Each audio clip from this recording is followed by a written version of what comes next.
يا أهلا وسهلا، يا مرحب. مبسوط جدا جدا إني أكون معاكم النهاردة أحبائي. برحب بيكم وحلقة جديدة من يا سامع الصلاة. سعيد جدا إني أكون مع حضراتكم النهاردة في حلقة جديدة مميزة من برنامج يا سامع الصلاة. وأصلي من كل قلبي إنه رب يدينا وقت طيب. أصلي من كل قلبي إنه الرب يدينا وقت مبارك فيه نستمتع بحضوره، فيه نتقابل معاه. هو إلهنا اللي بيسمع الصلاة، هو اللي الكتاب المقدس قال عنه كده في سفر المزامير: يا سامع الصلاة إليك يأتي كل بشر. وعلشان هو سامع الصلاة برنامجنا اسمه يا سامع الصلاة. بنيجي مع بعض نصلي لأنه بيسمع الصلاة، بنطلب منه لأنه بيسمع الصلاة، وكمان بنشكره لأنه بيسمع الصلاة. عشان كده أشجعك، لو عندك طلبة صلاة تقدر تبعت لينا عشان نكون بنصلي معاك، نتحد معاك في الصلاة، وإحنا طالبين الرب بنفس واحدة ومتأكدين إنه بيسمع الصلاة وبيستجيب لكل طلبة إحنا بنطلبها. كمان أشجعك، لو عندك استجابة صلاة، لو الرب صنع معاك أمر وصنع معاك استجابة، ابعت لينا عشان نفرح معاك وكمان نشكر الرب ونعظم الرب معاك. عايز ارحب بكل الاحباء اللي معانا دلوقتي على لايف على صفحة الراديو. اهلا وسهلا بيكم. كمان عايز ارحب بكل الناس اللي بتسمعنا من اذاعة صوت الامل، اهلا وسهلا بحضراتكم. والناس اللي معانا دلوقتي على ابلكيشن راديو سما، اهلا وسهلا بحضراتكم. ودايما بحب اقول انه من فضلك يعني اشجعك جدا جدا انك تنزل تطبيق راديو سما. التطبيق فيه كل برامج راديو سما المميزة. تقدر تحمل التطبيق الابلكيشن متاح بالنظامين، لو نظامك اندرويد او اي او اس. على النظامين الابلكيشن متاح. فايتك كتير قوي قوي لو انت مش محمل الابلكيشن بتاع راديو سما. مبسوط مرة تانية انه النهاردة احنا مع بعض، ومصدق انه الرب هدينا وقت مبارك. مصدق انه الرب هيباركنا جدا جدا جدا. تعالوا نبتدي وقتنا بالصلاة ونطلب بركة الرب على الحلقة. يا رب أنا ببارك اسمك أنا وإخواتي النهاردة، ومصدقين إنك هتتمجد. يا رب بنحبك وبنحب حضورك. يا رب ملناش غيرك. عارفين النهاردة إنه على قلبك لينا الكتير. باركنا وشجعنا، وتعالى لكل حد فينا فاقد رجائه. أنا بصلي باسم يسوع يا رب لأجل كل حد النهاردة واصل لمراحل من اليأس والتعب والفشل. أنا بصلي باسم يسوع لأجل كل حد تعبان وجاب آخره. أنا بصلي من أجل رجاء جديد. أنت المكتوب عن جلالك إنك إله الرجاء. يا رب تعالى النهاردة برجاء جديد. اوصل لكل قلب فينا، اوصل لكل قلب فينا لأجل خاطر اسمك الغالي. أشكرك يا رب لأنك بتسمع لينا وتستجيب، وليك كل المجد.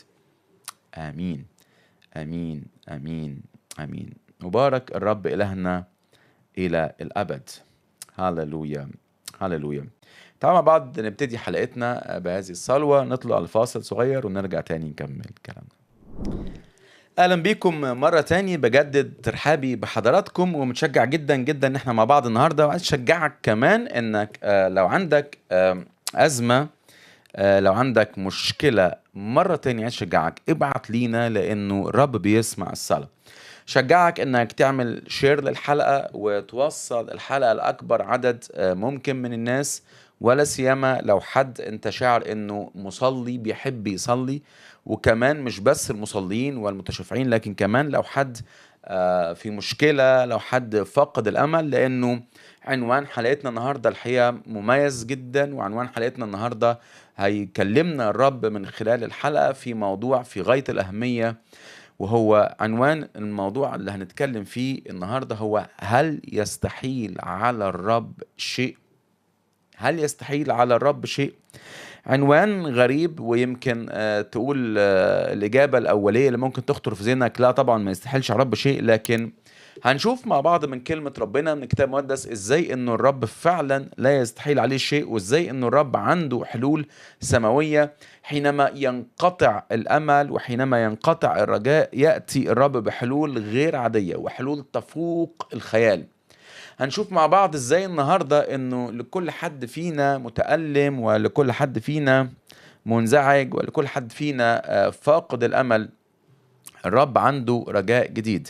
الرب عنده أمل جديد. الرب عنده بداية جديدة. لكل حد جايب آخره، ولكل حد وصل لنهاية.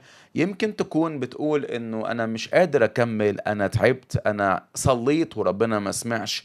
يمكن حاولت أدور على حلول للمشكلة، لكن الحقيقة النهاردة عايز أقول لك خبر كويس. الرب لا يستحيل عليه شيء، وحينما تغلق الأبواب أمامنا في الأرض تأتي حلول السماء.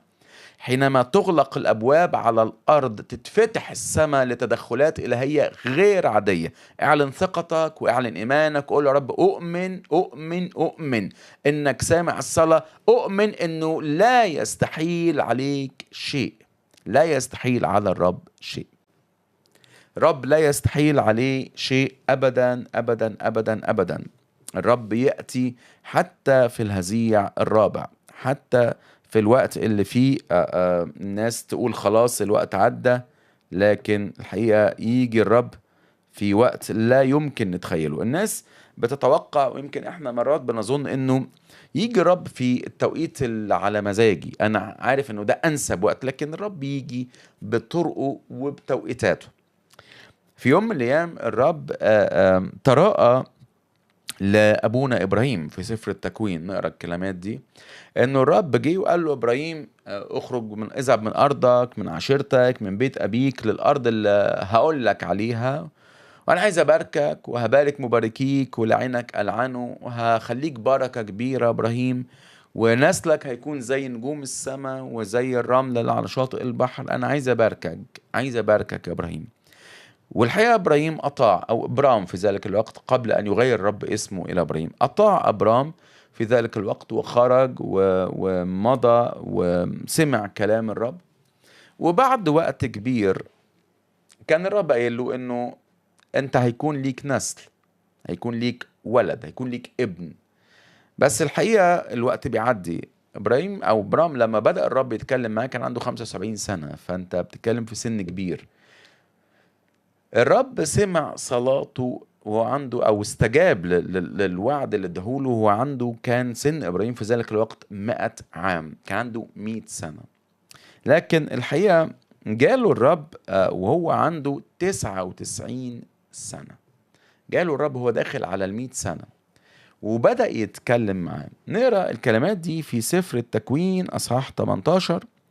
بيقول الكتاب: وظهر له الرب عند بلوطات ممرة وهو جالس في باب الخيمة وقت حر النهار، فرفع عينيه ونظر إذا 3 رجال وقفون لديه، فلما نظر ركض لاستقبالهم من باب الخيمة وسجد إلى الأرض.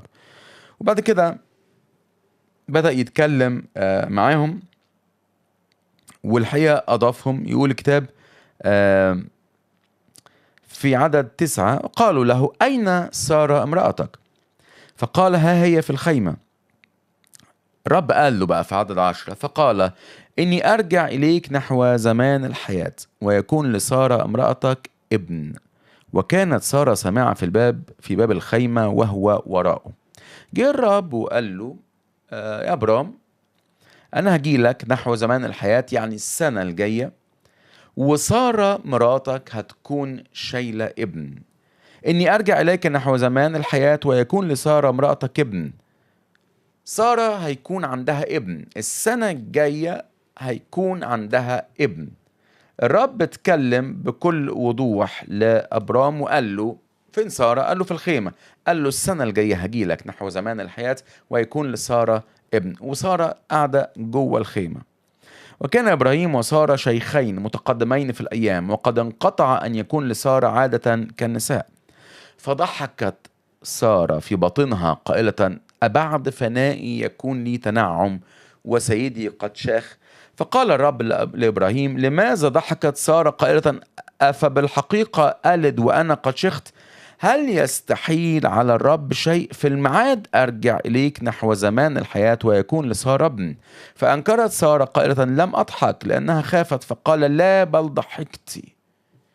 الرب جه لإبراهيم وقال له: أنا هجي لك نحو زمان الحياة السنة الجاية ويكون لسارة ابن. بس الحقيقة الكتاب المقدس بيقول: وكان إبراهيم وسارة شيخين متقدمين في الأيام. الواقع بيقول إنه إبراهيم وسارة شيخين متقدمين في الأيام.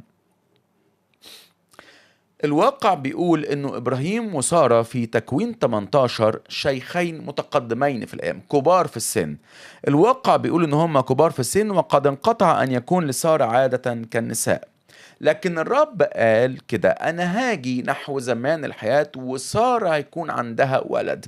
المنطق بيقول انه سارة لا يمكن تكون حامل. المعطيات اللي عندنا بتقول انه ابراهيم وسارة كبار في السن، ومن المستحيل انه يكون حامل. بس هذا المستحيل عند الناس، بس عند الرب كلمة مختلفة اسمها انه انا الرب صاحب السلطان. انا الرب اللي اقول كلمة، انا الرب اللي لما امر يصير، انا الرب اللي ما عنديش حاجة اسمها انه انت كبير في السن او هي كبيرة في السن. سارة ضحكت وقالت هذه الكلمات: أبعد فنائي يكون لي تنعم.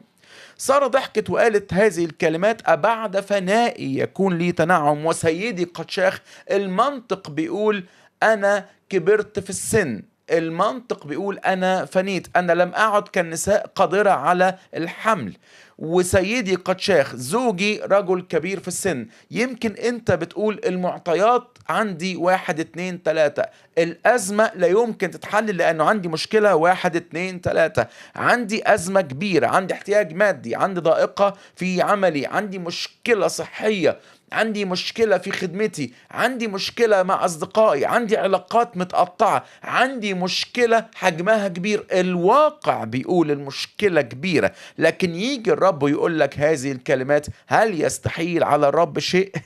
يجي الرب ويقول لك أنا عندي رأي مختلف، أنا عندي كلمة مختلفة. الرب قال كده: هل يستحيل على الرب شيء؟ في الوقت ده هرجع وهيكون لسارة ابن.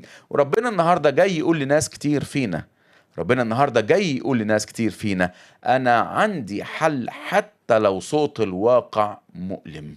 أنا عندي حل، أنا عندي استجابة غير عادية. فقط اعلن إيمانك، قول له: أؤمن بيك حتى لو الواقع صوته عالي، أؤمن أنك تستطيع كل شيء ولا يعثر عليك أمر. مبارك الرب إلهنا، مبارك الرب إلهنا، مبارك الرب إلهنا إلى الأبد. يستطيع الرب انه يأتي بكلمات غير عادية. وحينما يتكلم الرب الحقيقة مش بيتكلم كلمات وخلاص. انا وانت ممكن نتكلم كلمات وخلاص، انا وانت ممكن نقول كلمات وبس، لكن الحقيقة الرب إلهنا حينما يتكلم، حينما يعد هو يفي. عندما يتكلم الرب يتكلم بسلطان. انا وانت ممكن نتكلم كلام وخلاص، لكن الرب لما يقول كلمة، كلمة نافذة.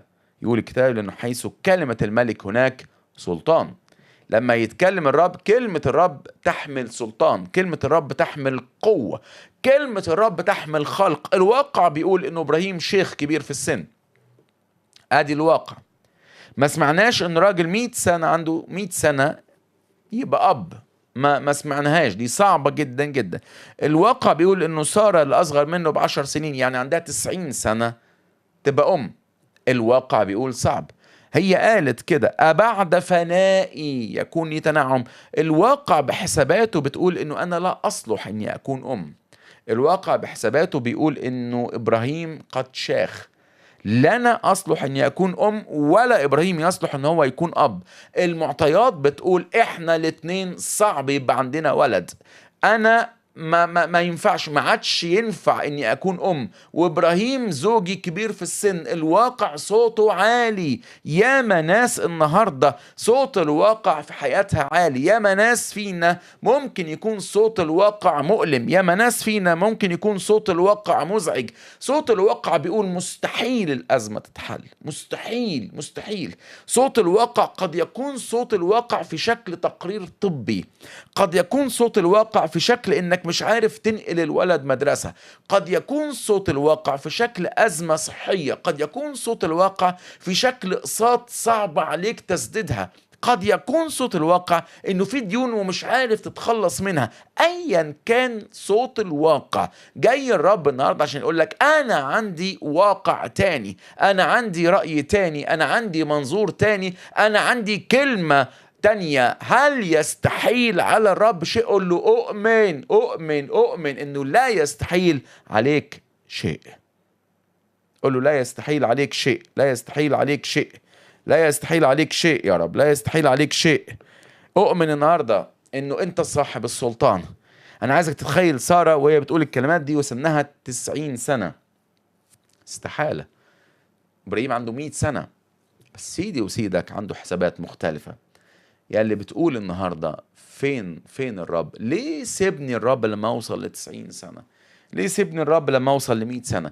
ليه سيبني الرب لما يبقى الوقت متأخر بالمنظر ده؟ خليني أقول لك إنه مرات كتيرة في كلمة الله الرب تعامل وتدخل في أزمات عديدة، ولكن في توقيتات تبدو متأخرة.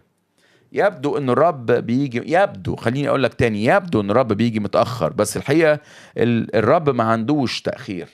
الرب بيجي في توقيته، ساعته عمرها ما تقدم ولا تأخر. بيجي الرب ويقول لك أنا موجود في الوقت المناسب. في يوم من الأيام بنشوفه بيجي للتلاميذ وهم معذبين من الأمواج، السفينة معذبة من الأمواج والريح شديدة والمية بتخش السفينة والسفينة صارت تمتلئ والدنيا صعبة جدا جدا جدا جدا كمان، لكن يجي الرب ويقول أنا هجيلكم ماشي على المية.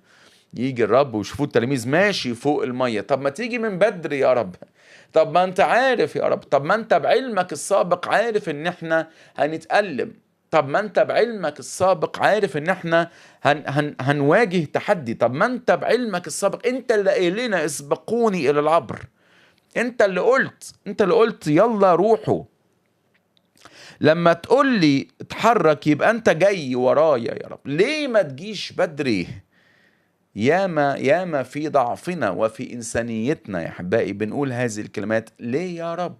ليه يا رب؟ ليه يا رب؟ ياما في إنسانيتنا بنقول في ضعفنا البشري، ليه يا رب؟ ليه اتأخرت يا رب؟ ليه اتأخرت؟ ليه ما جيتش بدري يا رب؟ ليه ما جيتش بدري؟ ليه ما تدخلتش في المشكلة من أولها؟ ليه سايبني لغاية دلوقتي في وجع؟ ليه سايبني لغاية دلوقتي في ألم؟ ليه سايبني بجتاز في الضيق؟ ما انت تقدر ما كنت جيت من بدري. بس عايز أقول لك ساعة الرب ما بتأخرش، ساعة الرب عمرها ما بتقدم ولا بتأخر، لكن الرب يجي في الوقت المناسب. الرب يجي في توقيت مناسب جدا، حتى لو يبدو ليا انه اتأخر، لكن هو عارف شغله كويس، وهو جاي النهاردة في انسب توقيت علشان يخلصك. هو جاي النهاردة عشان يقول لك انا موجود في المشهد، انا موجود في المشهد، انا موجود وعندي رأي تاني، أنا موجود وعندي كلمة تاني، أنا موجود وعندي سلطاني، أنا موجود وعندي قدرتي. هل يستحيل على رب شيء؟ هل يستحيل على رب شيء؟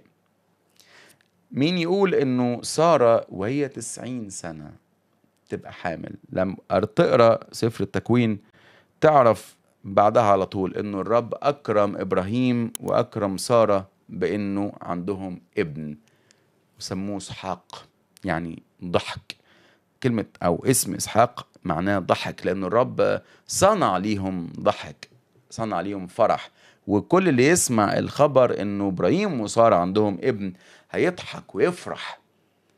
وما زال الرب عاوز يصنع معاك ضحك، ما زال الرب عاوز يصنع معاكي فرح وضحك، ما زال الرب عاوز يغير المنظور، ما زال الرب عاوز يشيل الحزن، ما زال الرب عاوز يقول أنا عندي رأي تاني، ما زال الرب عاوز يقول إنه حتى لو كان صوت الواقع عالي أنا أقدر أبدل الوضع اللي مليان بالحزن وبالخزي إلى إسحاق، إلى ضحك. الرب اللي يعرف يبدل هذا الأمر يا أحبائي، الرب اللي يقدر يبدل ويغير هذا الوضع فقط. إبراهيم ما كانش يقدر يغير الوضع، إبراهيم يعني مسكين، إبراهيم عنده 100 سنة، سارة مسكينة ما عندها 90 سنة، وهي قالت كده أبعد فنائي يكون لي تنعم وسيدي قد شاخ. فهي حكمت على نفسها وعلى جوزها وقالت ما ينفعش. ما سمعناش قبل كده انه ربنا بيكرم ناس كبار في السن بالمنظر ده بأولاد. سارة حسبتها بالمنطق، انه ما شفناش ناس قبل كده بالمنظر ده وعندهم الحقيقة يعني عندهم أولاد. ويمكن ناس كتيرة فينا بيحسبوها بالمنطق. أنا شايف انه تتحل بالمنظر ده. وما عنديش توقع انه يجي الرب بحلول تانية، ما عنديش توقع انه يجي الرب برأي تاني ولا بفكر تاني ولا بحلول بشكل مختلف. لكن كل اللي انا شايفه انه الرب عندما يأتي لابد ان يأتي بالطريقة الفلانية. ويمكن بتقول انا دلوقتي ما ينفعش، يمكن حد بيقول الكلمات دي في قلبه، خلاص لو ربنا كان عايز، لو ربنا كان عايز يحلها كان حلها. عايز اقول لك دي حساباتي وحساباتك، دي ساعتي انا وساعتك انت، بس ساعة الرب عمرها متأخر. ساعة الرب عمرها متأخر. حينما يأتي الرب يأتي بسلطانه ويأتي بقوة، يأتي بسلطانه وقوته وبحكمته وكمان في توقيته. عشان كده صدق النهاردة انه الرب القادر على كل شيء عنده توقيت مناسب جدا. يمكن يعني مرات كتيرة بنؤمن في سلطان الله، لكن محتاجين النهاردة نفوكس ونركز على حكمة الله. حكمة الله. لما الرب يجي لإبراهيم ويقول له أنا عايز أباركك، أنا عايز أباركك، أنا عايز أغير المنظور بتاعك يا إبراهيم، أنا عايز أغير النظرة بتاعتك. أنت شايف نفسك لا تستطيع الإنجاب، رائع. شايف سارة برضو كده، وهي الحقيقة شايفة نفسها كده وشايفاك أنت كمان كده. انتوا عندكم نظرة للواقع. انا جاي يا ربنا كأنه عاوز يقول لهم كده، انا جاي اغير النظرة بتاعتكم دي. انا جاي عشان اقول لك انه في طريقة تانية، في حلول تانية، في كلمة تانية انا جاي انقلها لحياتك. في كلمة تانية انا جاي اقولها اسمها هل يستحيل على الرب شيء. انا جاي اقول لك يا ابراهيم انه في وقت معين، يمكن في نظرك انك شخت، ويمكن في نظر سارة انها بحسب تعبيرها فنائي، هي تبدو انها فنت، لم تعد مثل باقي النساء قادرة على الانجاب. دي حساباتها هي، بس حسابات السماء حاجة تانية. حسابات السماء حاجة تانية. حسابات السماء بتقول انه السماء ليها سلطان، والسماء ليها كلمة، والسماء ليها حكمة. السماء ليها حكمة. لو إبراهيم وسارة خلفوا في التوقيت العادي، حيث قدرة إبراهيم وحيث قدرة سارة على الإنجاب، الحقيقة الأمر عادي جدا. لكن لما يجي الرب ويقول لك إنه وإنت شايف الحسبة صعبة، وإنت شايف المنظور بيقول مستحيل ويحلها الرب، هترفع عينك للسماء وتقول له ليك المجد، ليك المجد. هترفع عينك للسماء وتقول له أشكرك، أو بحسب تعبير الرسول بولس في رسالته الثانية لكورنثوس، ليكون فضل القوة لله لا منا. لما يعملها الرب بالمنظر ده هيكون فضل القوة لله لا منا. يكون فضل القوة لله لا منا. هيكون فضل القوة للرب مش لينا، مش لحساباتنا ولا لقدرتنا ولا للتحويش اللي انت محوشه ولا للحسابات اللي في البنك ولا للعيلة اللي انت فيها وبتنتمي ليها ولا لأي حاجة من هذه الأمور. لكن هيعود المجد كله للرب، وعندها فقط سوف تدرك وسوف أدرك أني أنا ولا حاجة، ولا حاجة، وأني مش عارف أعمل حاجة. لكن لولا نعمة الرب، لولا سندة الرب، لولا تدخل الرب، لولا أنه الرب أصر أنه يتدخل، كنت هفضل في نفس الأزمة. لولا أن الرب عنده كلمة لإبراهيم وسارة كان هيكمل إبراهيم وسارة في نفس الحالة، كان هيكملوا بنفس العقم. لكن تعلن إيمانك النهاردة معي وتقول له أؤمن يا رب، أؤمن يا رب، أؤمن وأثق، أؤمن وأثق إنك موجود في المشهد، أؤمن وأثق إنك فوق الكل، أؤمن وأثق إنك عندك الكلمة الأولى والأخيرة. أنا عايز أقول النهاردة ونفسي أصلي لناس يمكن فقدت رجائها في حاجات كتير. أنا معرفش إيه اللي أنت فقدت رجائك فيه، معرفش إيه الحتة اللي أنت واصل فيها الحاجة اسمها إنه خلاص أنا رفعت إيدي وبقول مش قادر، مفيش حل تاني. بس عند الرب السيد يقول الكتاب كده للموت مخارج. عايز أصلي معاك كمان، عايز أصلي مع ناس عندها رغبة إن الرب يديها زرع بشر، ويمكن بقالك كتير بتصلي والرب يعني متأني. عايز أصلي بالإيمان لناس دلوقتي بتسمعني باسم يسوع. الرب يديكي زرع بشر، الرب يكرمك ويكرم زوجتك بأولاد بزرع بشر. وعايز أقول بالإيمان هذه الكلمة اللي الرب قالها كده، زي ما اتقال في عدد 14 من تكوين 18: هل يستحيل على الرب شيء؟ في الميعاد أرجع إليك نحو زمان الحياة، ويكون لسارة ابن نحو زمان الحياة، تحتضنين ابنا باسم يسوع. يا رب أنا باجي أنا وإخواتي قدامك دلوقتي يا رب، بنيجي ونعلن ثقتنا فيك، بنيجي ونعلن رجانا فيك يا رب، بنيجي ونعلن إيماننا إنك أنت تستطيع كل شيء ولا يعثر عليك أمر. يا رب بصلي النهاردة باسم يسوع يا رب لأجل نفوس متألمة في حياتها. يا رب بصلي النهاردة باسم الرب يسوع المسيح يا رب لأجل أزواج وزوجات طالبين زرع بشر. أنا بصلي في اسم الرب يسوع بكلمة إيمان لناس بتسمع دلوقتي: نحو زمان الحياة تحتضنون ابنا باسم الرب يسوع المسيح. كلمة خاصة مش كلمة عامة، لحد دلوقتي نحو زمان الحياة تحتضن ابن باسم الرب يسوع المسيح.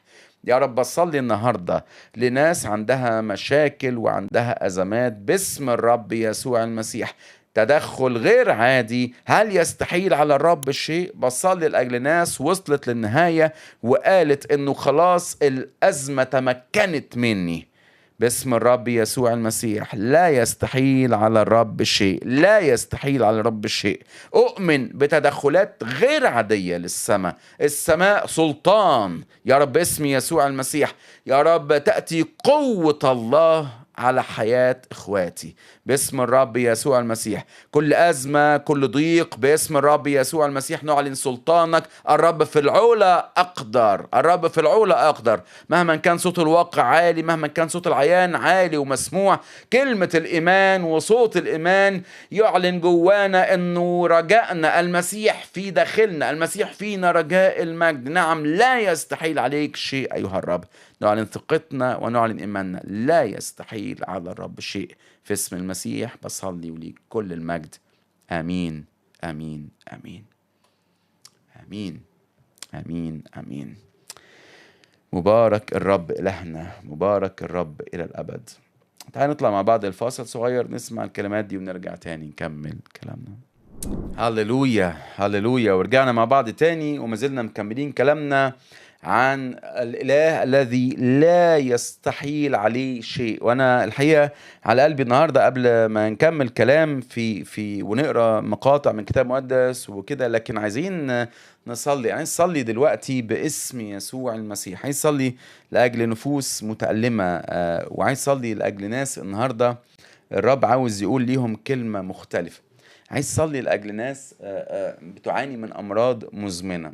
عايز أصلي النهاردة بالإيمان الرب يتحنن على ناس عندها كحة مزمنة بقالها زمن. عايز أصلي من أجل ناس عندها ضغط الدم بقى مزمن. عايز أصلي لناس عندها سكر، وأنا أعلن إيماني وأعلن ثقتي إن الرب يستطيع أن يشفي. عايز أصلي كمان إن الرب يجري آيات وعجائب لناس عندها كانسر أو ورام. أنا بصلي باسم يسوع تأتي قوة الله على أحبائنا. أنا نفسي نصلي دلوقتي، نفسي نيجي النهاردة وإحنا بنعلن إيماننا وإحنا بنعلن ثقتنا إن الرب سامع الصلاة. أمين. تعالوا نصلي. يا رب بنيجي النهاردة قدامك وبنعلن ثقتنا انك انت اله قادر على كل شيء، لا يعثر عليك امر. يا رب انا بصلي لاجل نفوس دلوقتي بتسمعني عندها كانسر وعندها اورام صعبة جدا جدا، سرطانات، تشفى باسم الرب يسوع المسيح. اصلي انه تخرج منك قوة لشفاء نفوس كثيرة يا رب. اصلي باسم الرب يسوع المسيح كل حد صرف فلوسه على الكيماوي، كل حد تعب وفقد رجاء أحبائه أؤمن تجرى آيات وعجائب باسم فتاك القدوس يسوع. يا رب نعلن ثقتنا ونعلن إيماننا إنه جميع الذين لمسوه نالوا الشفاء. يا رب أنا بصلي لأجل ناس دلوقتي بتعاني من السرطان بقالها زمن، باسم الرب يسوع المسيح معجزات حقيقية تحصل واستجابات حقيقية تحصل باسم الرب يسوع. نعلن ثقتنا، أنت يهوه رافع، أنت الرب الشافي، دم الرب يصنع إبراء في اسم الرب يسوع المسيح. قوة تأتي على كل جسد متألم بهذا المرض، تخرج قوة لشفائك يا رب. أنا بصلي أورام تختفي باسم الرب يسوع المسيح، أورام تختفي باسم الرب يسوع، أورام تختفي باسم الرب يسوع المسيح. نعلن ثقتنا فيك، نعلن رجانا فيك يا رب. بنصدق إنه اسمك أقوى من اسم المرض ده يا رب، اسمك أعلى من اسم المرض. إذا كان هذا الاسم بيخيف كثيرين، فإحنا بنعلن رجانا إنه اسم يسوع المسيح هو رجائنا، اسم يسوع هو عزنا، اسم يسوع هو شفائنا. هللويا. نعلن إيماننا بيك يا رب، تختفي الأورام باسم الرب يسوع المسيح. هللويا هللويا هللويا. يا رب أنا بصلي لأجل الناس عندها أمراض مزمنة، بصلي من أجل ضغط الدم يا رب المزمن، بصلي من أجل أمراض السكر المزمنة، بصلي من أجل الناس تغسل كلى دلوقتي يا رب. بصلي من أجل الناس تغسل كلى بقالها وقت باسم الرب يسوع المسيح. بصلي لأجل الناس بدأت تغسل كلى من وقت قريب يا رب. أنت اللي تعيد الكليتين يعملوا بكفاءة يا رب. النهاردة أنت اللي خلقت الجسد، أنا بصلي النهاردة إنك تصنع صيانة لهذا الجسد، أنت تخلق كلية جديدة، تخلق كلية جديدة باسم الرب يسوع المسيح. كل حد تأقلم مع غسيل الكلى، أنا بصلي تخلق قوة لشفاء هذه الأجساد باسم الرب يسوع المسيح.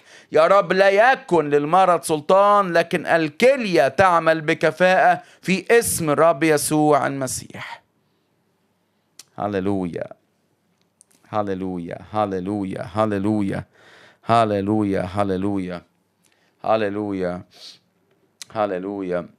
يا رب بصلي لأجل يا رب أمراض العظام، بصلي لأجل انزلاقات غضروفية، بصلي يا رب لأجل أتعاب باسم الرب يسوع المسيح، بصلي لأجل مشاكل في العمود الفقري يا رب، بصلي من أجل مشاكل في العظم يا رب. تبرأ العظام وتلتئم العظام باسم الرب يسوع المسيح، ويزول الألم الآن باسم يسوع. يا رب أعلن ثقتي أنه أمراض في العمود الفقري، أمراض في العظم تختفي باسم يسوع المسيح. يا رب بصلي دلوقتي أنه ناس تشعر بتحسن، وأنه الوجع بيتراجع وبيضئل، يبقى ضئيل، الوجع بيختفي، الوجع بيختفي باسم الرب يسوع المسيح. يا رب بصلي أنه أمراض العظام يا رب تشفى باسم يسوع. يا رب الغضاريف المتآكلة والأعصاب الملتهبة في اسم الرب يسوع المسيح تخرج قوة لشفائنا باسم الرب يسوع. نعلن سلطانك على هذه الأجساد. هاليلويا هاليلويا. هل يستحيل على رب شيء؟ لا يستحيل على رب شيء، لا يستحيل على رب شيء، لا يستحيل على الرب أبدا أبدا أبدا أي شيء، لا يستحيل أبدا على الرب أي شيء. هللويا. مبارك الرب، مبارك الرب إلهنا، مبارك الرب الذي يصنع المستحيل. هللويا هللويا هللويا. نعم نعم نعم نعم. هللويا هللويا هللويا هللويا باسم الرب يسوع المسيح. نعم نعم نعم نعم. هي مبارك اسم الرب إلهنا، مبارك اسم الرب إلهنا، مبارك اسم الرب إلهنا.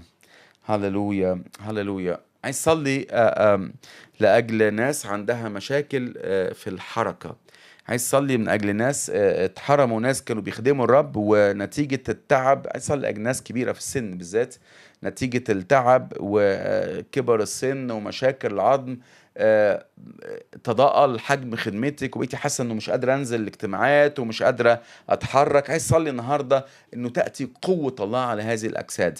عايز اصلي من اجل الاجساد، رجال وسيدات كبار في السن يتشددوا بالرب الهنا. أحبائي الكبار السن الأفاضل الشيبة الصالحة تجان فوق دماغنا حضراتكم. أصلي باسم يسوع النهاردة إنه الرب يشدد حضرتك، الرب يشدد حضرتك، وتتحسن صحتك وتنزل اجتماعاتك وترجع تاني تكون مصلي في كنيستك وتكون مؤثر وسط مؤمنين كثيرين وترجع تاني تتحرك بكل قوة. يا رب أنا بصلي النهاردة، بصلي باسم الرب يسوع لأجل ناس كبار في السن، بصلي لأجل أحباء إخوة وأخوات كبار في السن قالوا مش قادرين نتحرك، قالوا مش قادرين ننزل، وتحجمت خدمتهم نتيجة التعب والعظم ومشاكل العظم ومشاكل وأمراض الشيخوخة، لكن أنا بصلي باسم يسوع المسيح تنبت صحتهم سريعا. بصلي من أجل رجال أتقياء ومن أجل سيدات يا رب أتقياء ينزلوا تاني لكنايسهم ويتحركوا بكل قوة ويعودوا بكل قوة يخدموا الرب. نعم يا رب، نعم نعم، أنت المكتوب عنك إلى الشيبة وإلى الشيخوخة أنا أحمل وأنجي يقول الرب. نعم باسم الرب يسوع المسيح بصلي يا رب إنه اللي حواليهم يشوفوا ويقولوا يا عمو فلان، يا أنكل فلان، يا طنط فلانة نزلت تاني وتتحرك وبتخدم الرب، ويرجع المجد إليك وحدك. نعم يا رب، ليعلموا أن هذه هي يدك، أنت يا رب فعلت هذا. باسم الرب يسوع المسيح قوة لأحبائنا كبار السن، باسم الرب يسوع المسيح يا رب تجدد مثل النسر شباب ناس كتيرة دلوقتي في اسم يسوع المسيح. ناس اتحطوا يا رب على الرف واتقال انه خلاص دول كانوا بيخدموا، لكن بصدق النهاردة انه خدمتك لن تتوقف وخدمتك لم تتوقف، لكن يعود الرب ويتراءى في حياتك بقوة، يعود الرب ويتراءى في حياتك بقوة وتنبت الصحة سريعا وتعود الخدمة بكل قوة لمجد المسيح الرب. هاليلويا هاليلويا. مبارك الرب إلهنا، مبارك الرب إلهنا، مبارك الرب إلهنا إلى الأبد. هاليلويا هاليلويا هاليلويا هاليلويا. هل يستحيل على الرب شيء؟ هل يستحيل على الرب شيء؟ لا يستحيل على الرب شيء، لا يستحيل على الرب أي شيء. أنا أؤمن إنه لما الناس تجيب آخرها، لما الناس تقول خلاص الموضوع انتهى، لما الناس تقول إنه خلصت، يجي الرب ويعلن سلطانه. لما الناس تقول إنه خلاص الموضوع انتهى، يجي الرب بكل قوة، يجي الرب يقول أنا عندي رأي تاني، أنا عندي كلمة تانية. لما الناس تقول خلاص الموضوع انتهى، لما الناس تقول حلول الأرض خلصت، يجي الرب حلول السماء، يجي الرب بتدخلات السماء. مين يصدق إنه سارة تبقى حامل؟ مين يصدق إنه إبراهيم يبقى عنده ولد؟ ده عمل الله، ده عمل الله، ده عمل الله. أنا عايز أصلي دلوقتي مع ناس، عايز أصلي مع أباء وأمهات بقالهم وقت بيصلوا لأجل أولادهم. من فضلك شاركونا لو حد دلوقتي بيصلي لأجل أولاده وبعتوا لنا أو منشنوا الحلقة دي فورا. عايزين نصلي من أجل أمهات ومن أجل أباء بيصلوا لأجل أولادهم وإن الرب يسترد الأولاد دول. أنا بصلي النهاردة لأجل الرجاء يعود مرة أخرى إلى كل أب وأم بيصلي لأجل ابنه لأنه شايفه بيضيع قدامه. أمين. تعالوا نصلي. يا رب بنصلي النهاردة لأجل كل أب وأم بيصرخوا من أجل ولادهم. بصلي لأجل كل أب وأم بيصرخوا إنك تسترد ابنهم أو بنتهم لأنه في سن حرجة ولأنه بعيد عنك. أنا بصلي في اسم الرب يسوع المسيح كل أم يا رب بتصرخ بالدموع، كل أب بيصرخ بالدموع من أجل استرداد لولاده. أنا بصلي يا رب إنه النعمة الغنية تتعامل يا رب مع الشباب البعيدين، النعمة الغنية تتعامل مع النفوس المتألمة، النعمة الغنية تتعامل مع كل شاب يا رب بعد عنك، مع كل شاب العدو خده في سكته، الطيار جرفه بعيد. يا رب أنا بصلي النهاردة استرداد يا رب، استرداد يا رب، استرداد لكل ابن، استرداد لكل ابن، استرداد لكل شاب بعد يا رب. أنا بصلي في اسم يسوع المسيح. أنت الوحيد اللي تقدر تتراءى في المشهد، أنت الوحيد اللي تجذب القلوب البعيدة عنك. بصلي من أجل كل أم وكل أب أنه يتجدد الرجاء في داخلهم ويكمل كملوا صلاة. أنا بصلي لأجل كل أم وكل أب وقفوا بطلوا صلاة وقالوا خلاص العيال راحت. لا يا رب، لا يا رب، تعالى برجاء جديد، تعالى بأمل جديد، تعالى ببداية جديدة، نكمل صلاة وننتظر استرداد حقيقي باسم الرب يسوع. كل حد تاخد في المخدرات وفي الجنس وفي الشر، أنا بصلي باسم يسوع استرداد يا رب لشبابنا، استرداد لأولادنا باسم الرب يسوع المسيح. نعلن إيماننا يا رب، تفرحنا برجوع أولادنا مرة تانية في اسم المسيح يسوع يا رب. آمين آمين آمين آمين آمين آمين. هللويا باسم يسوع المسيح، باسم الرب يسوع المسيح. مبارك اسمك إلى الأبد، مبارك اسمك إلى الأبد. هللويا هللويا. فكركم لو عندك طلبات صلاة تقدر تبعت لينا دلوقتي. عايزين نكمل صلاة، لو في طلبات شخصية هنكون بنصلي معاكم. عايزين نصلي، عندنا طلبة صلاة من أجل أخت متألمة.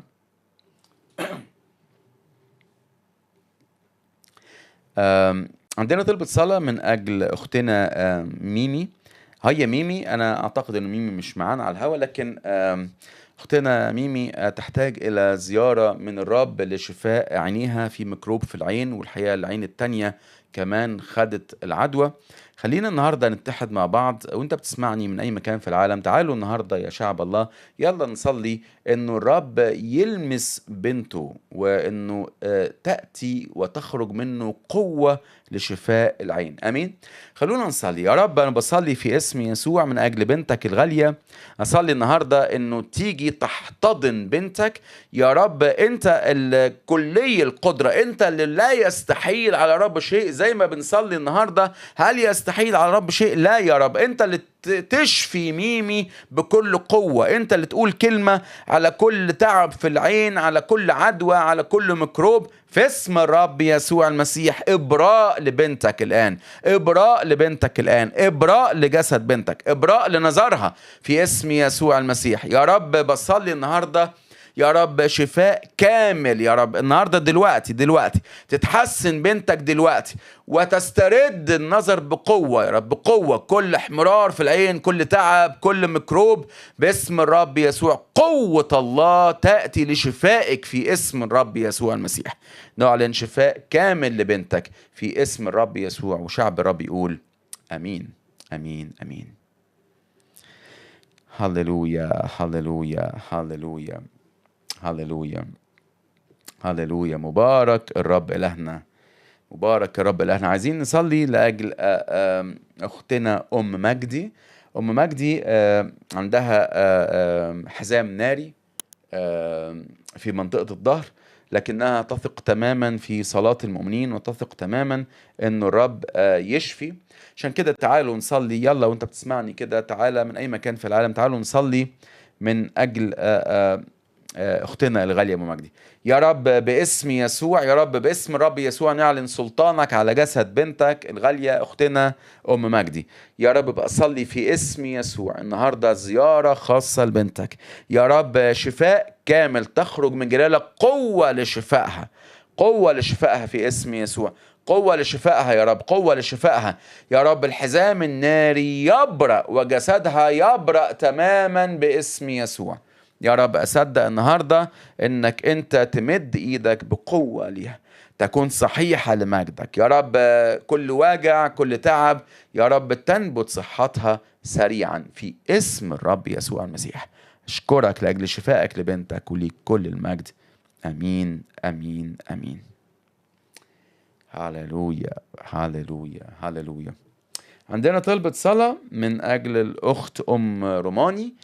أم روماني عندها ورم في المخ، وزي ما كنا بنصلي من شوية إنه الرب يمد إيده على هذا الاسم اللي اسمه الكانسر والأورام. يا رب نؤمن نؤمن نؤمن إنه بنتك أم روماني يا رب تكون صحيحة الآن في اسم الرب يسوع المسيح. يا رب يختفي الورم في اسم يسوع، يختفي الورم باسم الرب يسوع المسيح. بصلي النهاردة يا رب إنك تمد إيدك لبنتك يا رب، أنت اللي تحط إيدك على رأسها وتشيل الورم يا رب، انت اللي تحط ايدك على راسها وتشيل الورم في اسم الرب يسوع. نعلن ثقتنا فيك، نعلن ثقتنا فيك يا رب. انت الشافي لبنتك، انت الشافي لبنتك في اسم المسيح يسوع يا رب. ليك كل المجد. امين امين امين امين. هللويا هللويا هللويا. مبارك الرب إلهنا، مبارك الرب إلهنا. هللويا هللويا هللويا هللويا. هي طلبات صلاة بتيجي وأنا يعني مش عايز أكون بفقد حاجة، لكن عايزين نكمل صلاة. يصنع الرب أمور عظيمة، يصنع الرب أمور عظيمة. عايزين نصلي من أجل الأخت سميحة، الأخت أم شادي، الأخت سميحة من أصدقاء البرنامج. عايزين نصلي برضو. الأخت سميحة واحدة من الأبطال، بتعاني من الكانسر بقالها زمن، أعتقد 16 أو 17 سنة، لكنها بطلة في الإيمان. عايزين نصلي الرب يشددها دلوقتي، عايزين نصلي من أجل الرب يشددها وتأتي قوة من الرب عليها دلوقتي باسم يسوع. هللويا هللويا. عايزين نصلي من أجل الأخت سميحة. الأخت سميحة تعاني من الكانسر بقالها زمن، لكن عايزين نصدق النهاردة ونتحد معاها وإحنا مصدقين. أعتقد أنها مش معانا على الهوا دلوقتي، لكن أنا بصلي وأؤمن أنه هذه البطلة يجي الرب دلوقتي بزيارة خاصة جدا ليها حيث هي، وأيا كان وضعها دلوقتي حتى لو متألمة، تأتي قوة الله لشفائها. مش بس كده، لكن تأتي قوة الله في روحها لتشجيعها دلوقتي، ويجي روح قدس بفيضان من السلام والحب والاحتواء والفرح لبنته دلوقتي. امين. تعالوا بينا نصلي، تعالوا بينا نصلي الاخت الغالية الام الفاضلة الاخت سميحة. تعالوا بينا واحنا مصدقين ان الرب يصنع امر عظيم مع بنته. يا رب بنصدق النهاردة انك موجود في المشهد. بنصلي يا رب في اسم يسوع انك تأتي بقوة على جسد بنتك الآن يا رب، تخرج قوة من جلالك لشفائها باسم الرب يسوع المسيح. مهما كان الواقع، مهما كان صوت الواقع، بنصدق انك تقول كلمة على جسد بنتك تكون صحيحة لمجدك، تكون صحيحة لمجدك في اسم الرب يسوع المسيح. يا رب كل تعب أنا بصلي الآن يا رب تيجي قوة، تخرج قوة من جلالك لشفاء بنتك يا رب. كمان يأتي فرحك ويأتي سلامك ويأتي احتوائك زي النهر، تيجي بقوة عليها تجرفها بالسلام والطمأنينة وتعلم أن لها رجاء يا رب. بصلي من أجل زيارة خاصة ليها دلوقتي أيا كانت الحالة، تأتي بقوة وتأتي بشفائك وتشجيعاتك في اسم الرب يسوع المسيح. نعلن ثقتنا ونعلن رجائنا إنك سامع الصلاة، إنك سامع الصلاة في المسيح يسوع. أشكرك أشكرك أشكرك وليك كل المجد. آمين آمين آمين. هاليلويا هاليلويا هاليلويا هاليلويا. مبارك الرب الذي يشفي، مبارك الرب إلهنا الذي يشفي. هاليلويا هاليلويا هاليلويا هاليلويا هاليلويا هاليلويا. النهارده لو انت منزعج ولو انت متألم، عايز اصلي معاك لاجل ناس مش عارفه تنام بقالها وقت. عايز اصلي من اجل ناس بيجيلها كوابيس. عايز اصلي من اجل ناس بتحلم انها كانها بتقع من اماكن مرتفعه. عايز اصلي النهارده مع ناس قلقانه ومضطربه. الحقيقه العدو بيجي بانزعاج، وبتبقى حالات قاسية جدا جدا. ومرات يرمي كذب ويقولك انه فين ربنا، فين الرب، فين الرب من تدخلاته، فين الرب، الرب مش موجود، الرب مش دريان، الرب مش شايف حاجة، الرب مش بيعمل حاجة. ويبدأ العدو يرمي كذب، ومن كتر الضغط يبدأ النوم كمان يبقى صعب. فتلاقي نفسك انه حتى في وقت نومك انت بتشعر بانك في بعض الناس بتحلم بكوابيس صعبة جدا جدا جدا. عايزين نصلي النهاردة لأجل كل حد يشعر بأنه مهدد، ولأجل كل حد يشعر بأنه هو حتى نومه مش عارف ينام كويس، وبيقوم من أحلى نومة وبيقوم منزعج وكأنه ما نامش. عايزين نصلي بكلمات المسيح اللي قالها كده: سلاما أترك لكم، سلامي أنا أعطيكم، ليس كما يعطي العالم أعطيكم أنا، لا تضطرب قلوبكم ولا ترهب. يأتي المسيح بسلام غير عادي. يلي منتظر حلول الأرض، يلي منتظر السلام من الأرض، أنا عايز أقول لك إنه سلام السماء شكل تاني، سلام المسيح شكل تاني. المسيح عنده سلام بشكل غير عادي، الرب عنده سلام بشكل يفوق الطبيعي. عشان كده أشجعك دلوقتي إنك تعلن إيمانك في الرب. قول له: يا رب أنت مكتوب عنك إنك رئيس السلام، وإنك إله السلام، أنت معطي السلام. أنت اللي تيجي النهاردة حينما تسوء الأوضاع وحينما يهرب السلام الأرضي، تيجي أنت وتعطي سلام سماوي. كم حد مصدق في الحكاية دي؟ كم حد مصدق انه الرب عنده سلام، وانه الرب يتكلم بالسلام؟ يقول الكتاب المقدس: الرب يبارك شعبه بالسلام. السلام عطية سماوية، لانه الارض تبحث عن السلام، العالم يبحث عن السلام، العالم لا يجد السلام، لكن الحقيقة إلهي وإلهك يعطي السلام. إذا أنت ابن للرب وإذا أنت بنت للرب، أنت مدعو أنك تختبر سلام المسيح في أزمتك، أيا كان نوع وشكل وحجم وكثافة الأزمة وتقولها عليك. أنت مدعو أنك تختبر سلام الرب. لكن الحقيقة إذا كنت لسه بعيد عن الرب، أنا عايز أقول لك أنك مدعو أنك تختبر سلام مع الله. لو أنت لسه بعيد عن الرب، أنت مدعو أنك تختبر سلام من نوع مختلف، سلام بين السماء والأرض، سلام يصالح فيه الرب حياتك على السماء. أنت مدعو لو أنت بعيد عن المسيح أنك تختبر سلام من نوع مختلف، اسمه أنه الرب يصالحك، أنه الرب يغفر خطاياك، فتشعر بأنك اتصالحت. زي ما بيقول الكتاب المقدس: المصالحة، كلمة المصالحة، الرب يصالحك، الرب صالحك، الرب غفر خطاياك فتصالحت مع الآب. أنت مدعو أنك تختبر هذا النوع من السلام مع الله، مش سلام مع ظروفك لكن سلام مع الله. هل تثق وهل تؤمن أن الرب يغفر خطاياك؟ إذا أنت بعيد عن الرب، أشجعك تعال للرب بكل قلبك، قول له: كفاياني، عدى من العمر اللي عدى، لكن أنا جاي النهاردة أبكي على خطيتي، جاي النهاردة أقول لك: ضيعت كتير يا رب من عمري، بعدت كتير عنك، تركتك، ارتبطت بالعالم، حبيت الشر وحبيت الخطية، لكن جاي النهاردة بسلم قلبي ليك، جاي النهاردة بسلم أفكاري ليك، جاي النهاردة بسلم حياتي ليك، وبقول لك: اغفر خطيتي. قول له: بقول لك النهارده اغفر خطيتي. تعال النهارده، تعال النهارده بشفاء، تعال النهارده باسترداد، تعال النهارده بإبراء جديد لحياتي. تقول له: تعال النهارده استلم قلبي يا رب. امين. عايز اصلي معاك النهارده، عايز اصلي الاول مع كل حد لسه بعيد عن الرب، انه الرب يستلم قلبك ويستلم حياتك وتتمتع بسلام الله، مع سلام خاص جدا مع الرب.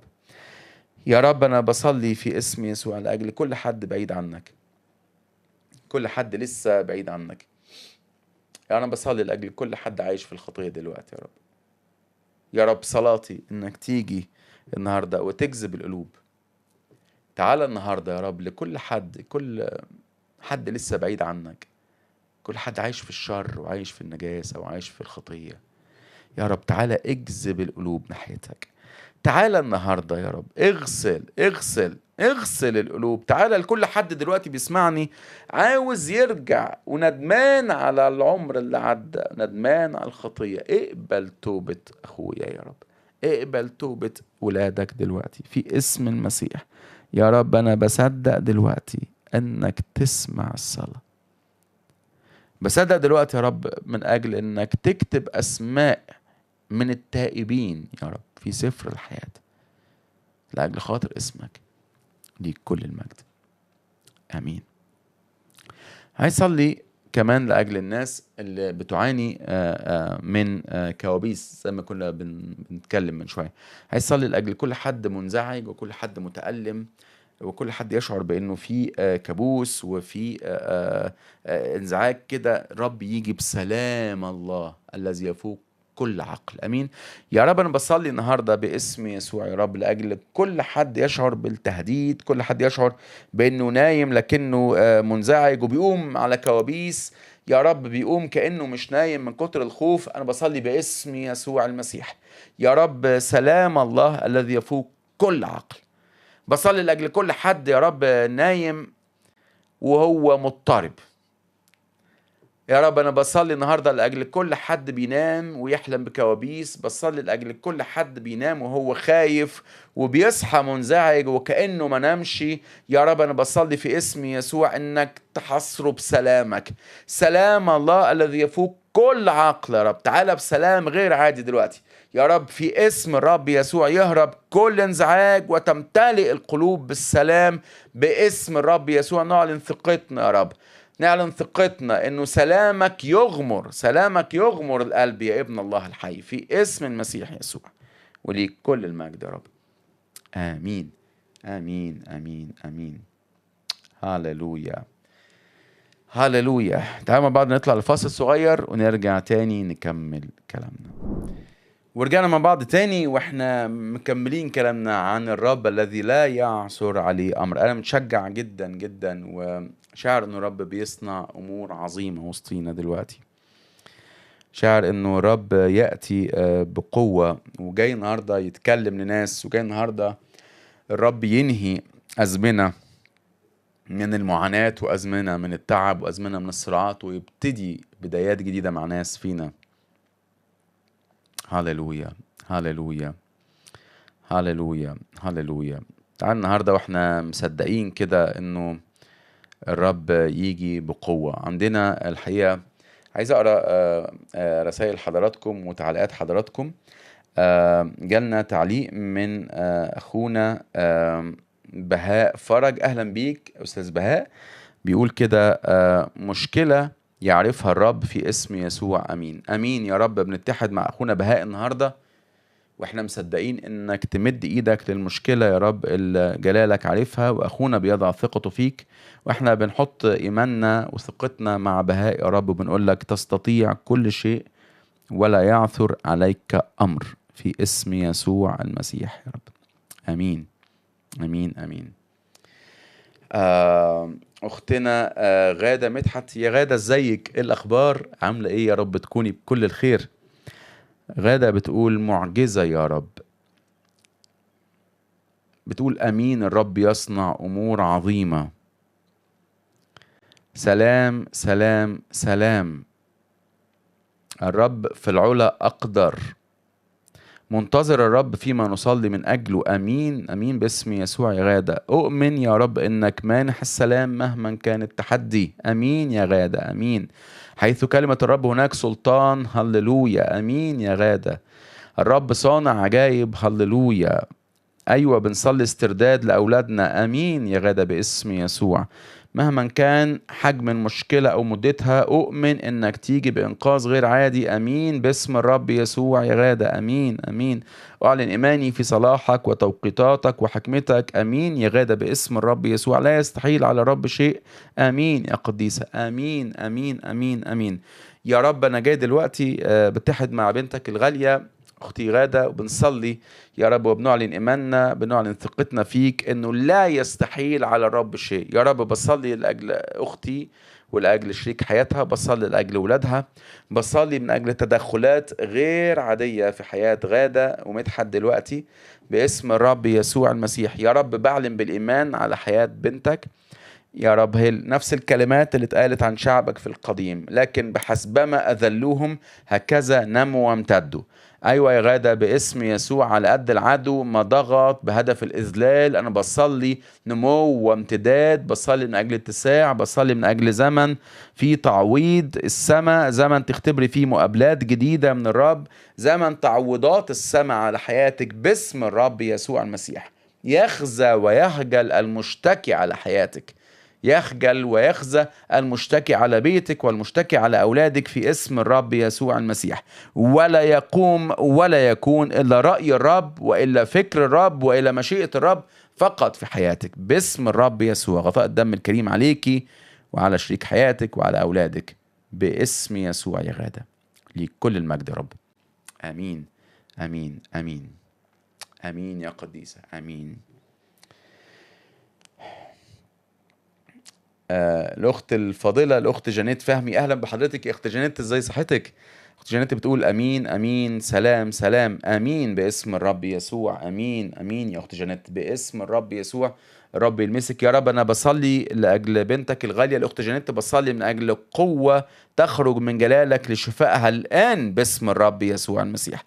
يا رب بصلي من أجل كل أتعاب جسدية، بصلي من أجل يا رب كل أمور في حياتها، بصلي من أجل يا رب كل أمور هي في حيرة فيها، أصلي من أجل إرشاد واضح دلوقتي لبنتك الأخت جانيت باسم الرب يسوع المسيح. يا رب تأتي قوة الله عليها، يا رب حكمتك وإرشادك في كل قرارات طبية، يا رب كل أمور فيها قرارات وحيرة. أنا بصلي الأخت جانيت يا رب تسمع وتميز صوتك بكل وضوح يا رب في اسم يسوع. النهاردة تنبت صحتها سريعا، تتشدد بالرب، وزي ما كنا بنصلي يا رب تعود بنتك مرة أخرى تتحرك وتنزل وتروح وتخرج وتيجي وتخدم من أول وجديد، ويعلموا أن هذه هي يد الرب في حياة الأخت جانيت، ويعطوا لجلالك المجد فيها باسم الرب يسوع المسيح. أؤمن أنك بتسمع وتستجيب يا رب في المسيح يسوع، وليك كل المجد. آمين آمين آمين يا أخت جانيت. آمين آمين. هاليلويا. أختنا وصديقة البرنامج الغالية الأخت إيمان، الأخت إيمان،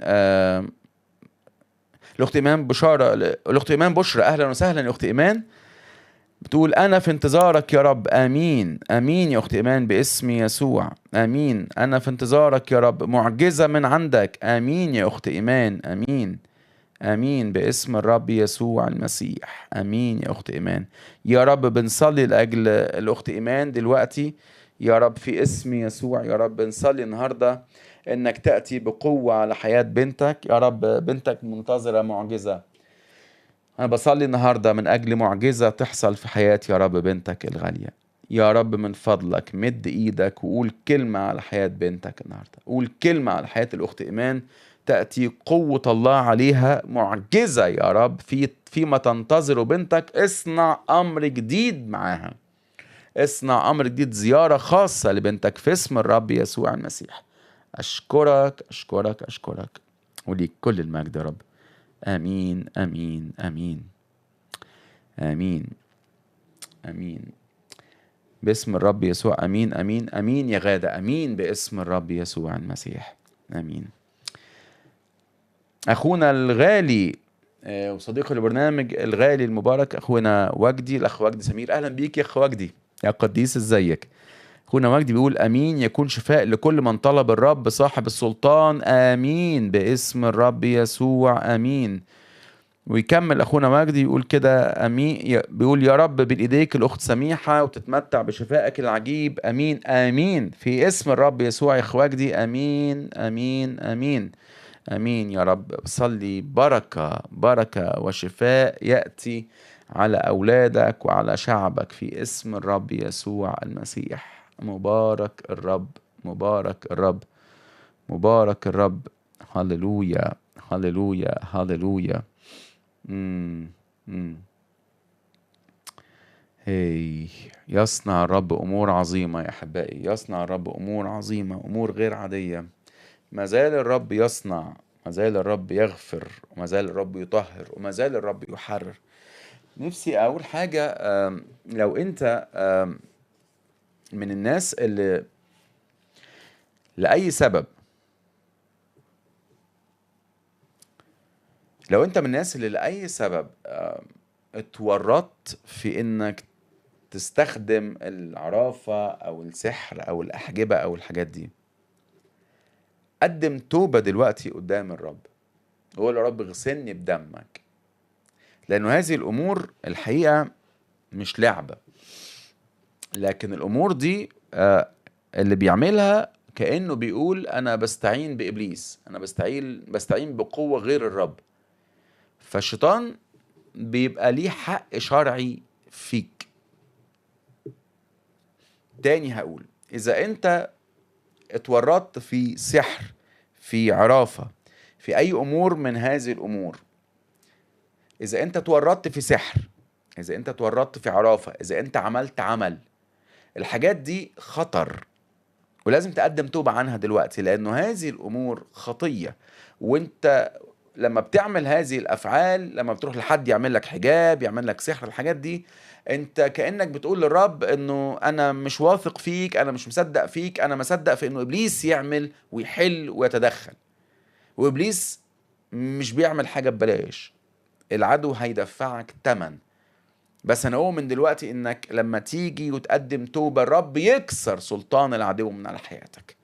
تعالى النهاردة لو كنت عملت عمل أو سحر أو عرافة أو أيا كان المسمى، قدم توبة، قول له سامحني، اغسلني بدمك، اغسلني بدمك، طهر قلبي، أنا بتوب قدامك، وثق تماما أن الرب يكسر هذه الأمور ويكسر سلطانها من على حياتك، وتختبئ في الرب وتستمتع بحماية الرب باسم الرب يسوع المسيح.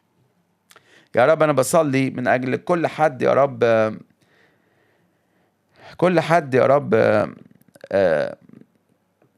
تورط في سحر، في عرافة، في عمل. أنا بصلي باسم يسوع يا رب حرية الآن، يا رب حرية الآن لكل حد عمل حاجة زي كده. أنا بصلي النهاردة كل حد قال أنا شكلي مكمل في السكة دي لأنه دي اللي جابت معايا نتيجة، اعلم جيدا أخي الحبيب، أختي الفاضلة، أنه العدو بيخدعك وأن هذه الأمور شر. قدم توبة دلوقتي يا رب، تعالى اقبل توبتنا قدامك يا رب، اقبل توبتنا قدامك في اسم الرب يسوع المسيح. يا رب بباركك بباركك بباركك، بصدق فيك، بصدق انك اله عظيم تصنع لمن ينتظرك. هللويا، مبارك اسمك الى الابد.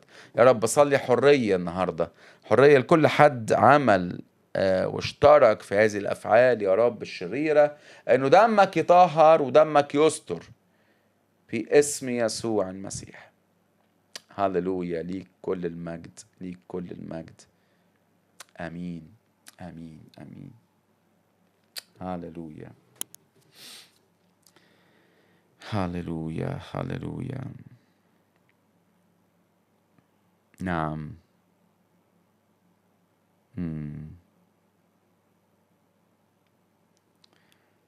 هللويا.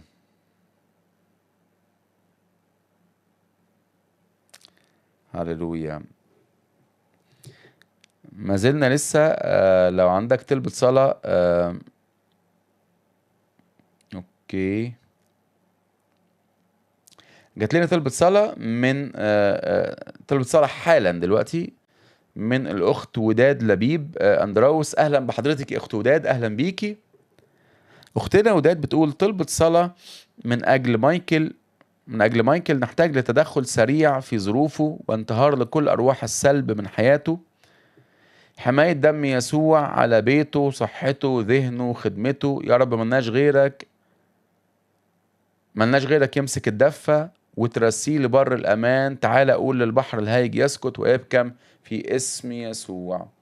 امين امين امين يا اخت وداد. تعالوا احبائي النهارده نتحد مع الاخت وداد واحنا بنصلي من اجل اخونا مايكل، الرب يتدخل في ظروفه وينتهر كل ارواح السلب، والدم الكريم يغطيه، يغطي بيته وصحته وذهنه وكمان خدمته. امين. تعالوا نحط الاخ مايكل بين ايدين الرب. يا رب بنعلن ثقتنا النهارده، بنتحد مع اختنا الغاليه الاخت وداد ونضع بين ايديك يا رب اخونا مايكل زي اصدقاء المفلوج دلوقتي. يا رب نيجي قدامك النهارده ونجيب اخونا مايكل قدامك يا رب ونقول لك تدخل، اعلن ذاتك، اعلن سلطانك باسم الرب يسوع المسيح.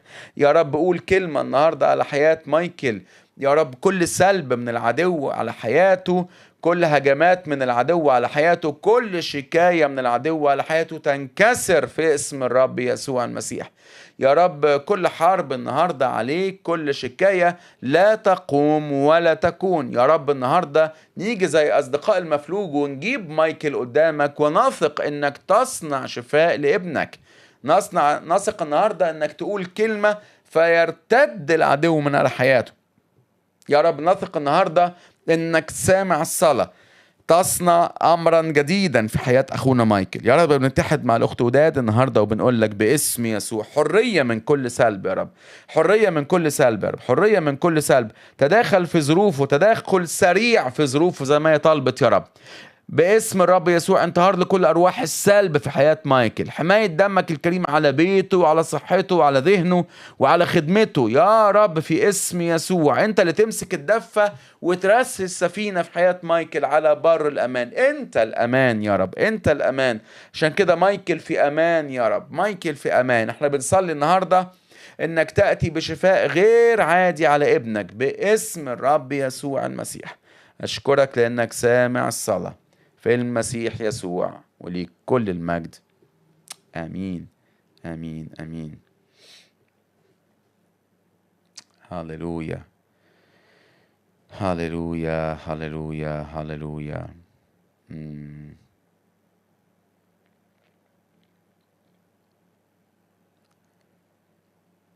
آمين. جات لنا رسالة حالا دلوقتي برضو من أختنا إيمان بشرى. يا أختي إيمان، أختنا إيمان بتقول عندي تجمع دموي في جنبي، يا رب شفاء. آمين آمين. تعالوا بينا نتحد مع أختنا إيمان بشرى وهي بتعلن ثقتها في الرب. شكرا يا أخت إيمان إنك مصدقة في الرب. الرب يبارك ويكرم إيمانك ده. يا رب بنيجي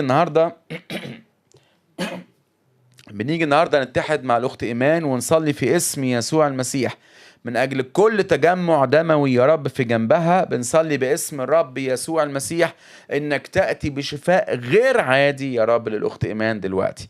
يا رب هي وضع ثقتها فيك، هي وضع ثقتها فيك. بنصدق النهاردة إنك موجود وإنك تأتي بشفاء كامل لحياتها، تأتي بشفاء كامل لبنتك الآن في اسم الرب يسوع المسيح.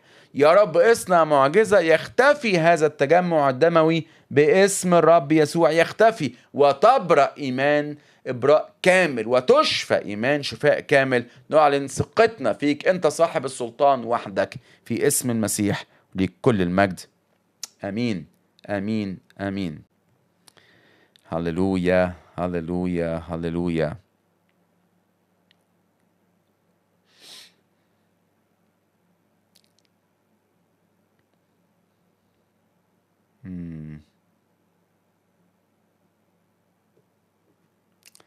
هللويا. عايزين نصلي من أجل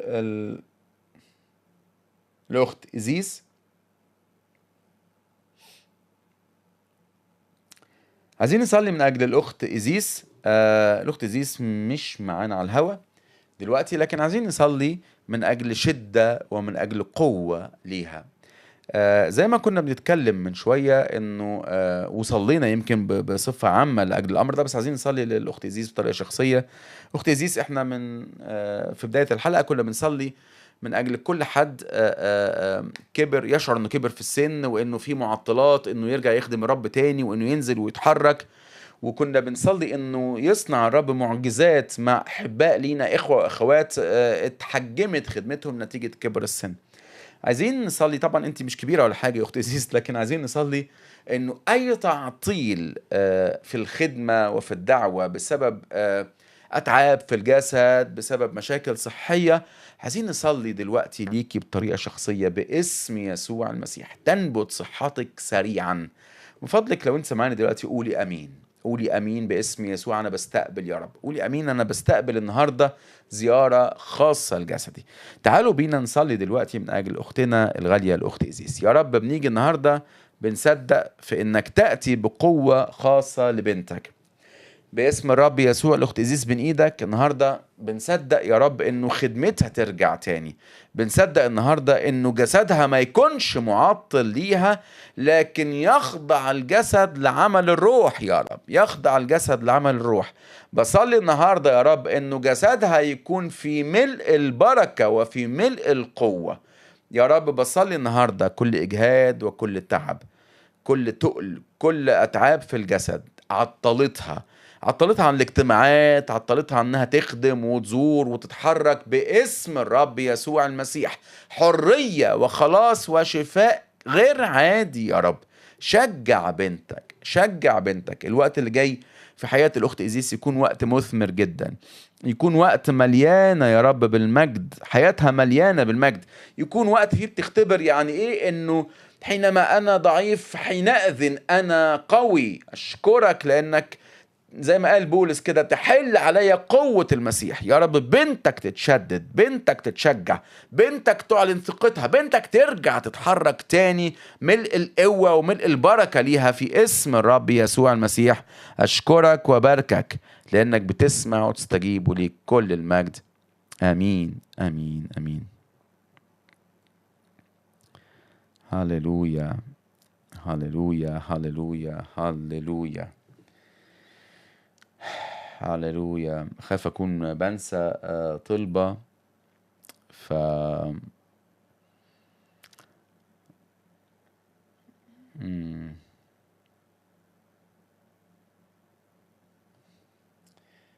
انت سامع الصلاة يا رب، انت سامع الصلاة.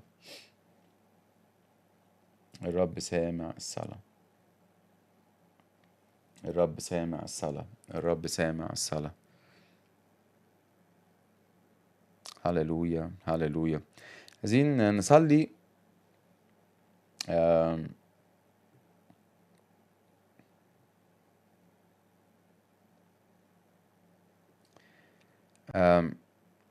عايزين نصلي من أجل خادم للرب بدون ذكر اسم، عمل حادثة بالسيارة. نشكر الرب إن الرب حفظه، الرب أنقذه، لكن يمكن السيارة تضررت يعني بنسبة مش قليلة. عايزين نصلي أولا نبارك الرب لأجل إنقاذه لابنه، لأجل إنقاذه لخادمه.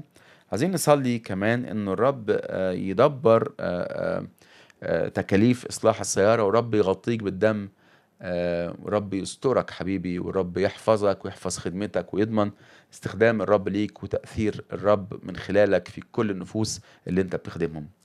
يا رب أخويا الغالي اللي بيخدمك أنا بصلي من أجله دلوقتي. يا رب بنباركك لأجل إنقاذك لي يا رب من هذا الحادث. شكرا لأنه كان ممكن يحصل حاجات كتيرة، لكن أنت في محبتك حفظته، في محبتك سترته. يا رب أنت اللي أنقذت عبدك، أنا بشكرك لأجل إنقاذك لابنك.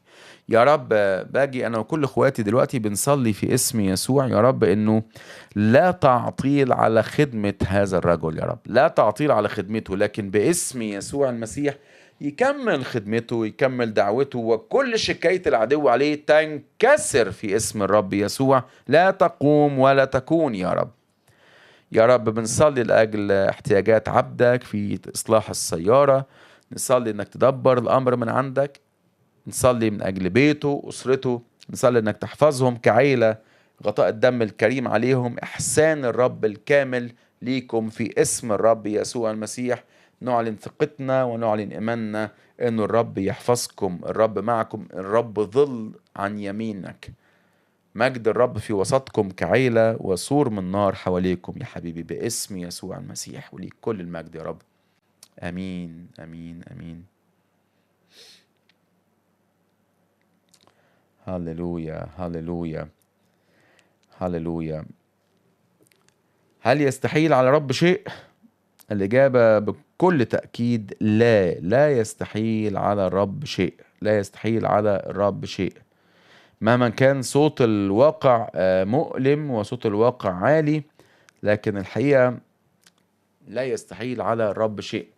أوقات كتيرة في غمرة انفعالنا، وفي غمرة الأزمة، وفي صوت الواقع العالي والمؤلم، بنظن إنه يعني فين الرب، فين الرب من المشكلة.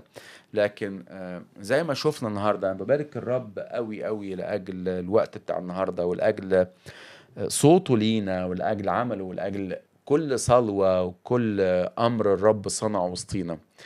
ببارك الرب لأجل كل عمل حقيقي في هذه الحلقة. وعايز أشجعك النهاردة، لو الرب كلمك، لو الرب شجعك، ابعت لينا عشان نفرح معاك، وعشان نكون بنبارك الرب معاك. ولو الرب صنع معاك إحسان، ابعت لينا عشان نشكر الرب كمان معاك. أنا بصلي أنه يستعلن في حياتنا هذا الإعلان، أنه لا يستحيل على الرب شيء.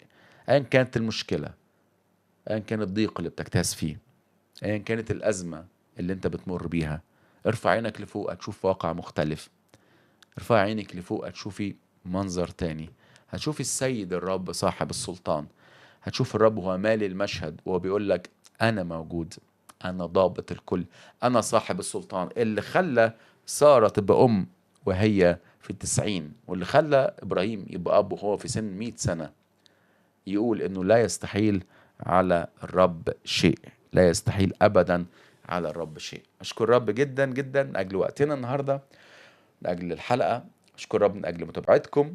أشوفكم بكل خير بنعمة الرب الأسبوع القادم في نفس الميعاد الساعة 9 مساء بتوقيت القاهرة. ربنا يبارككم.